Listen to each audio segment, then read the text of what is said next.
suite, on est très heureux d'être en compagnie de coach Maria Mina. On a l'habitude de parler avec elle de choses et d'autres. Aujourd'hui, dans le volet entrepreneuriat, on va parler des valeurs pour entreprendre. Quelles sont les valeurs qui sous-tendent cette volonté entrepreneuriale qui est inhérente à tout un chacun? Parce qu'elle va le corroborer, chacun de nous a quelque chose en lui pour entreprendre. Personne n'est laissé sur la route. Et donc, c'est juste après ça.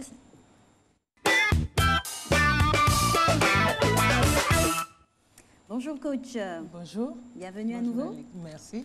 C'est toujours un plaisir d'être en votre compagnie. Aujourd'hui, on vous retrouve pour la chronique entrepreneuriat. Marco l'a très bien introduit. Aujourd'hui, on parle des valeurs pour entreprendre. Quelles sont donc ces valeurs? Les valeurs pour entreprendre, il y en a énormément. On s'est simplement rendu compte qu'en plus de toutes les techniques qu'un entrepreneur va utiliser, dont il a besoin pour exceller, il y a aussi la personnalité qui fait l'entrepreneur. Et donc la personnalité et des comportements. Donc j'ai un peu réuni ça autour de ce thème, les valeurs pour entreprendre. Il y en a énormément, mais je vais déjà vous parler par exemple de la vision. Ce qui est une valeur qui va permettre à l'entrepreneur de se projeter loin. Mais se projeter loin pour faire mieux aujourd'hui. Un entrepreneur, selon sa vision à long terme de ce qu'il veut donner à son entreprise, il peut poser des actions aujourd'hui qui vont assurer, par exemple, la pérennité de sa structure. Vous voyez que dans les pays développés, il y a certaines structures qui fonctionnent depuis 1840 et qui vivent encore aujourd'hui. Chez nous, on a un tout petit peu de peine à mettre des entreprises en perspective pendant plus de 10, 15, 20 ans, surtout après le décès de l'entrepreneur. C'est vrai que c'est rare de voir des entreprises en Afrique qui disent que cette entreprise-là a 150 ans, 200 ans, cette entreprise existe depuis 1800, c'est très rare. Question de vision. Vision, c'est vrai. Parce qu'on ne se projette pas à très long terme, et quand on ne se projette pas à très long terme, forcément, les actions qu'on pose ne vont pas dans le sens de la pérennité de notre structure. Alors, coach, quand vous avez parlé de vision, je rappelle que vous avez listé ces quatre axes. Il y a la vision, la responsabilité, l'agent de changement et puis la responsabilité. Il y a 2 fois la responsabilité.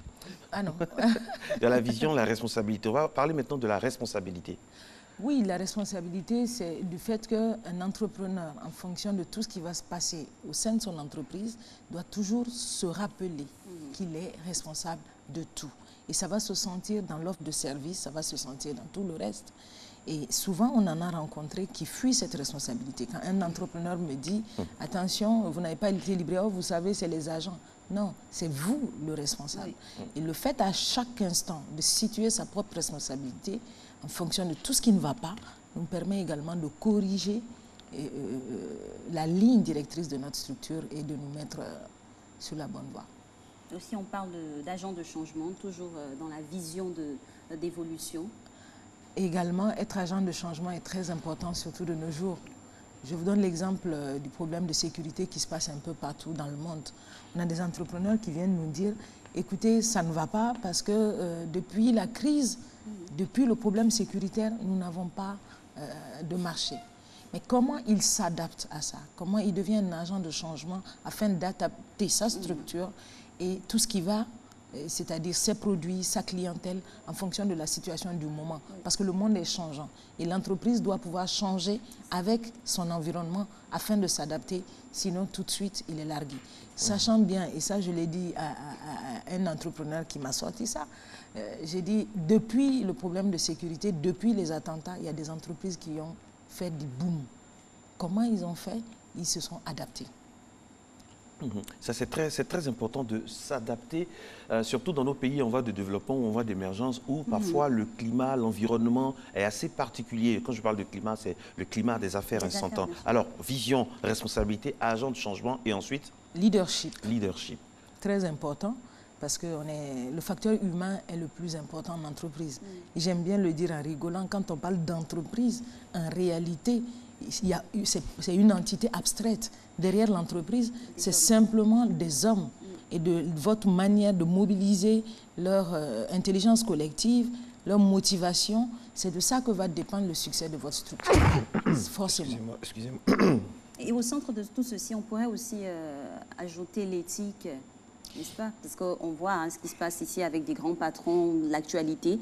Exactement. Il y a en réalité derrière le terme valeur pour entreprendre, il y en a beaucoup. Là, on va peut-être en On a parler. listé certains. On a listé 4, mais il y en a énormément. L'éthique, c'est très important.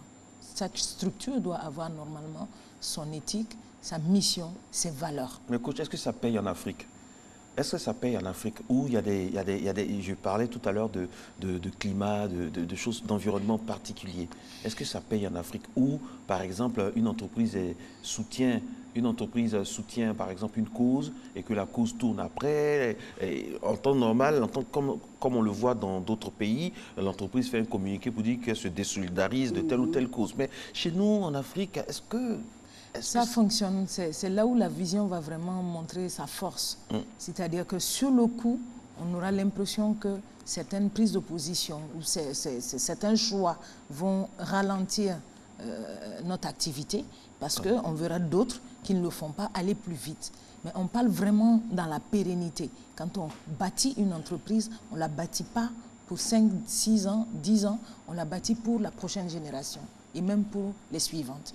Et à long terme, c'est des valeurs, c'est des choix qui vont porter leurs fruits. Même si tout le monde ne s'en rend pas compte. Voilà pourquoi on en parle d'ailleurs, c'est que les gens soient conscients que ces choix-là vont définir la pérennité de leur structure. Et de manière un peu plus pragmatique, quand nous nous trouvons dans des situations d'activités similaires, quelle est la valeur ajoutée que les uns et les autres devraient avoir pour se démarquer? Pour se démarquer, ça va être par exemple, si je prends la vision, est-ce que j'ai la vision de faire un produit que je vais exporter dans le monde entier ou j'ai la vision d'un produit africain? En fonction de ça, mes concurrents et moi, nous ne serons pas du tout sur la même ligne directrice. S'ils veulent vendre localement, ils vont avoir un paquet particulier, ils vont avoir une présentation particulière, ils vont avoir des normes qui vont différer de ce que moi je vais choisir parce que voilà ma vision de ma structure. Ça peut amener à un moment donné, par exemple, à faire des prix plus élevés. Mais c'est là où il faut garder sa ligne directrice. Il faut aller dans le sens de sa vision parce qu'à long terme, c'est ce qui va payer. Et l'impact des nouveaux médias dans cette valeur entrepreneuriale-là? Les nouveaux médias, est-ce que ça aide, ça peut faire, ça peut défaire? Comment faire de ça, de tout ce système-là, un système amical pour l'entrepreneur? À mon avis, franchement, aujourd'hui, un entrepreneur a bien intérêt à maîtriser ces nouveaux outils parce que c'est une chance d'avoir une ouverture de marché vers le monde. Et ça, je le dis souvent, aujourd'hui, on peut rester ici et vendre au monde entier. Il y a 20 ans, on n'avait pas cette chance-là. Donc, les nouveaux outils de développement de nos produits, qui sont le net, les réseaux sociaux, les sites web, si nous savons mieux les exploiter, mais nous avons besoin, bien sûr, de pousser encore plus notre expertise locale, si nous avons cette possibilité-là, ça peut ouvrir le champ de tous les possibles pour nos entrepreneurs. C'est une chance d'être africain quand on entreprend? C'est une chance d'être africain quand on entreprend? Aujourd'hui, je trouve que c'est une grosse chance. Ok. Merci. Merci beaucoup, coach, d'être passé là. On parlait notamment des valeurs pour entreprendre et succinctement, on a développé la vision qu'il faut avoir, la responsabilité, l'agent de changement qui devrait pouvoir se projeter dans l'avenir et s'adapter et bien sûr le leadership pour se maintenir en pole position. Merci d'être passé sur notre plateau. Merci beaucoup. Alors Marco, merci à vous aussi.